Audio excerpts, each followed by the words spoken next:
Folks, welcome to the Prepared Homestead. This is Travis. Thank you all for stopping by to watch. So, my little talk this morning may not make some of you very happy. In fact, you might just be flat out mad at me after you hear this. But maybe just kind of hear me out, because I have no ill intentions in this. It's just sometimes the uncomfortable things have to be said.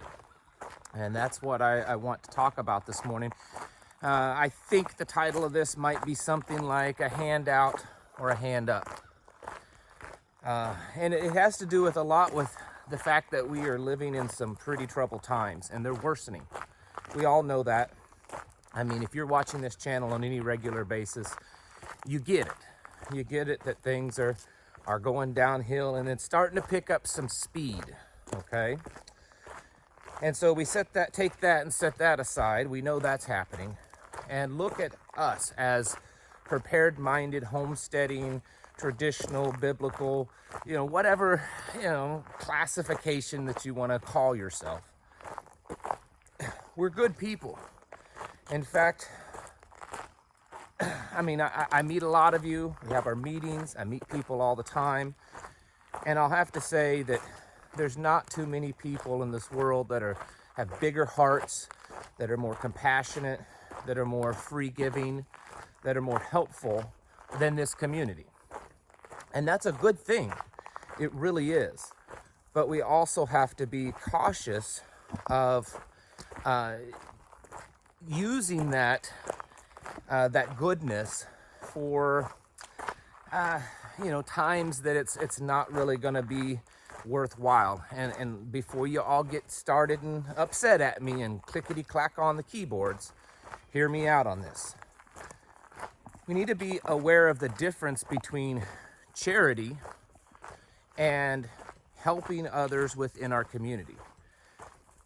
They're different, but neither are wrong or bad. If you have a heart for charity and you want to help people out that are in need, there is nothing in the world wrong with that. But I want to caution you on giving to people in a charitable way, thinking that it might be someone that could be beneficial to your community. A lot of times that's true. Sometimes it's not. And the way things are going and how fast they're going, we can't necessarily save everyone. Not everyone's going to fit on the ark. And I know that this is really harsh. I'm hearing my words and I'm thinking, man, Travis, this is some harsh stuff. But I think it's some things that we should have a talk about. And I talked several weeks ago about what's been termed werewolf preppers. These are people that just have ill intentions. They don't want to actually do the work. They just want to go around and consume people. And they're not necessarily doing it in a violent way, meaning, after the balloon goes off, they come to your house and do a marauder style raid. They're just people that may kind of trickle into your community now, come to your meetings, and just leech off of you, maybe in an aggressive way or maybe in a passive way. And of course, we need to be wary of those kind of people. That's not what I'm talking about today.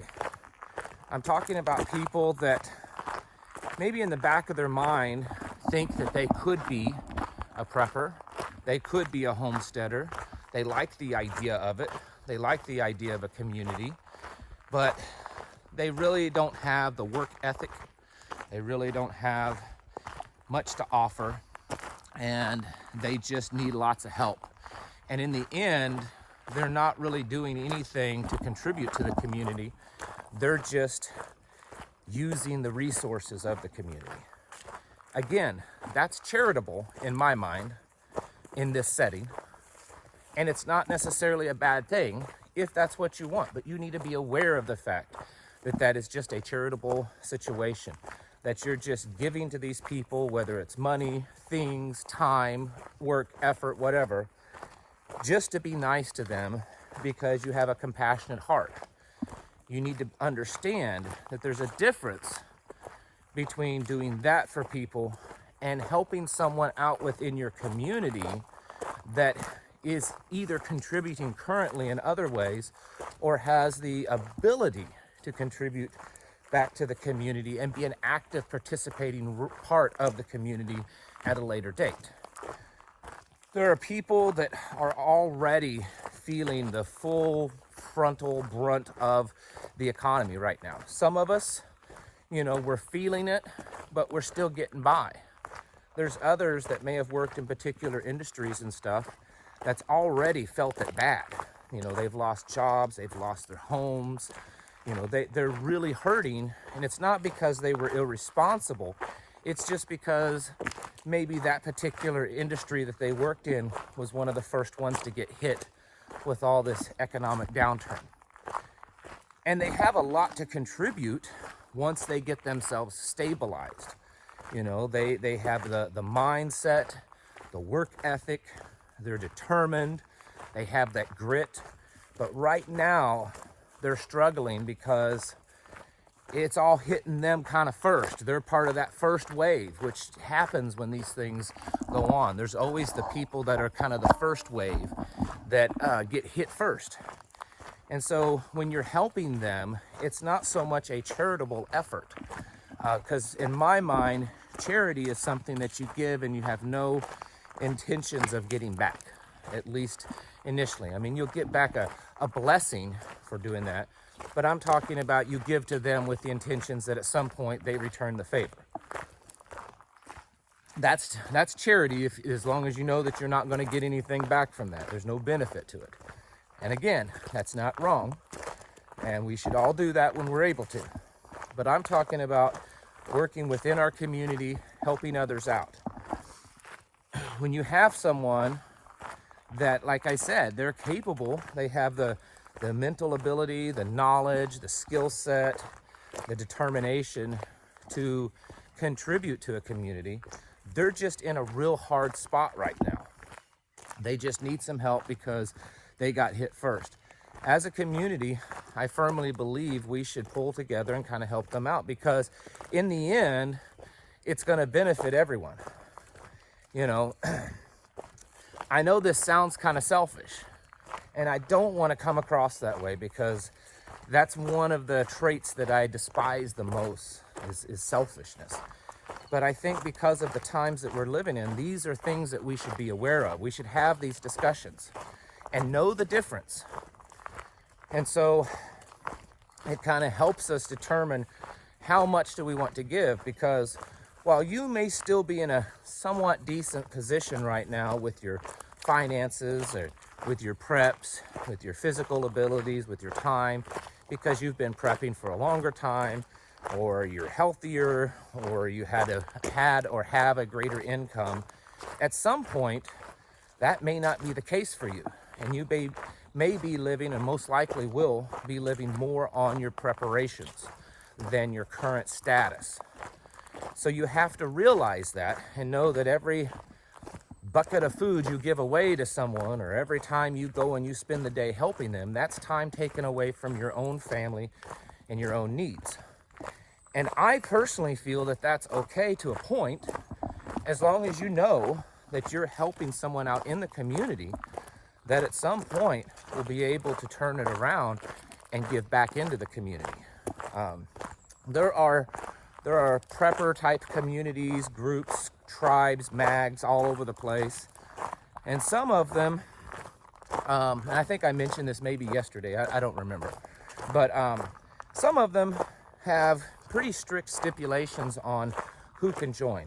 You have to be of certain types of skill set. You have to have certain health standards. You have to, certain experience, because they want the very best people to be able to contribute back. And I've talked to people that, they say, well, I found kind of a little community prepper group, whatever, homestead group, but they said I'm just too old. They don't take people my age, or they don't, I didn't have the particular skill set that they were wanting, and so they turned me down. I personally, and I'm not saying you're wrong, but I personally don't agree with that, because I believe that everyone has something that they can contribute as long as they're willing to do it. The difference is there are some people that just aren't that willing. maybe they're good people at heart, and I'm not saying that they're not, but they're just not people that's going to really get down in the foxhole with you and battle it out in community defense, so to speak. I mean, figuratively speaking, although there could be some literal speaking there. We need to be aware of these things, and when we divide our time up in helping others out, now more than ever, I really think that this should be a conversation, because the time is getting shorter. There's less time to get our own houses in order. There's less time for our own preparations, our own work. And the more that we give that out, of course, less that we have for ourselves. And we want to make sure that we're putting it in areas that are the most beneficial. Now, going back to what I first said in the very beginning, I realize how insensitive and harsh this sounds. And I'm not saying at all that you should not give of your time, effort, dollars, things, whatever, to people knowing that there's no return. We just need to understand that that's charity, and that there's a difference between that and aiding those in the community that will return that effort back into the community. Because I see this happening. I see good people spinning their wheels sometimes, and they tell me this. You know, they contact me, and maybe it's just for moral support. I don't know. And they say, you know, I've done this, I'm doing this, I'm doing this. The problem is I just don't have time. I don't have time anymore for all of this, and to do the things that I need to do for myself. It may be considered selfish, but I don't think that it is. You have an obligation, a moral obligation, a spiritual obligation to take care of your family first, and then take care of the people, your brothers and sisters within your community, within your group. And then from there, if you have the time, if you have the effort, the energy, the finances, or whatever, it's okay to help others. You know, please don't think that this video is telling you to stop helping people. No more charity. That's not what I'm saying. I'm saying because of the times that we're living in, because of the severity of things that are happening and the rapidness, the speed at which things are progressing, we should be better stewards of our time and our finances and our energy. We should be, you know, careful with that. And also understand that people that on the surface that are wanting to be part of the community, or that are, we should be aware that what they can contribute looks different with everyone. I mean, obviously, if someone's an emergency room doctor, or a welder, or an engineer, oh, those are, so he's a Army vet or something like that. Yeah, those are the people that we want. Well, what about someone that doesn't fall into those categories? They can contribute also in different ways, because what is it for every one, frontline combat, person, there's how many in the background that's supporting just that one? It's going to be that way all the time, okay? You have your one, doctor in the group. How many people are kind of doing jobs so that that one doctor can focus on being a doctor in the group? Maybe he doesn't have the time to work his own gardens.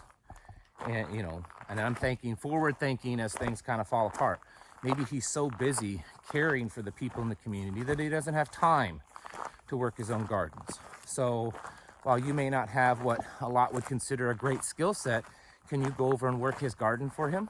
Yes, okay, then there's something you can contribute. We need to be aware of that. I think that regardless of age, or physical ability or financial standing. We all have something to contribute. It just needs to be that we are contributing, because the way things are going, the way it's possible, likely, that we're going to end up, that we just, and I know this is harsh, some of you are going to hate me for saying it, I have a tendency to be blunt, but we just don't have time and energy anymore for just the stragglers. The ones that, it's not just that they didn't prepare, it's that they don't really have the effort to contribute. They're just hoping that they can ride in on our coattails. Here's this community over here that's working really hard at being prepared, and I'm not, and I'm gonna go hang out with them and go to their meetings and kind of talk like I'm interested, and hopefully they'll just all come over and they'll do all the work for me, and I can just keep going to the meetings and kind of being part of it. It's not gonna work, folks. It's just not. And so for those of you that are receiving this assistance from the community, you may be saying, yes, but I'm not a charity case. I really want to help. That's fine, that's good. Make sure that you are. You know, if you've got people in your community that's coming to help you and help do things because you've hit a little rough spot, make sure you're finding ways to give back. And it can be in many, many different ways. Like I said, it doesn't have to be the cool, you know, I'm building a house, the cool, I'm, you know, doing surgeries, I'm, you know, a combat killer, all that kind. It doesn't have to be that. Maybe you're the person that helps, you know, take care of the kids at meetings.